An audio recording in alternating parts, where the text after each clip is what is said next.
Breaking news coming in. China today expressed its opposition to Prime Minister Narendra Modi's visit to Arunachal Pradesh. Chinese Vice Foreign Minister Li Zhenmin summoned India's envoy in Beijing, Ashok Kant, to lodge a protest on Modi's visit yesterday to what they call a disputed border region. According to reports in Daily Xinhua, the Chinese minister expressed strong dissatisfaction and showed staunch opposition to the Indian side's insistence on arranging the visit by its leader to the disputed area on the China-India border. Last night, the Chinese embassy in India also lodged a protest with Indian authorities. Beijing maintains that Modi's visit undermined China's territorial sovereignty, rights and interests. Of course, India firmly believes that Arunachal Pradesh is an integral part of its territory.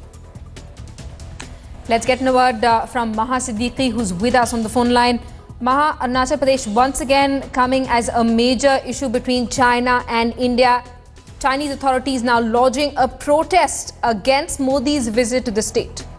And this is nothing new, Simi. Whenever there is a visit by a senior leader, the Prime Minister, to Arunachal Pradesh, China lodges this sort of a protest.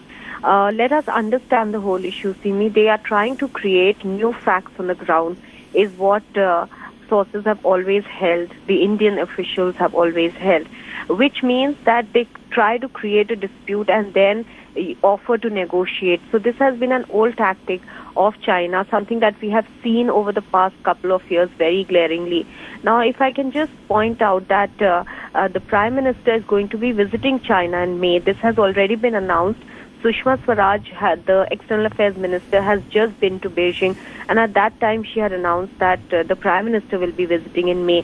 So just ahead of that, we are seeing these sort of noises being created by China. This is not anything new, because even in the past, when we have seen that any visit by a Chinese leader is supposed to be made to India, or anybody from India going to China, these sort of issues keep coming up. China tries to perhaps needle India with this issue just ahead of any big visit, perhaps with an eye to create new facts on the ground and then offer to negotiate. Simi? Absolutely, Maha. And Prime Minister Modi's visit once again shows that India rejects China's claims over the region. Thanks so much for taking us through this developing story.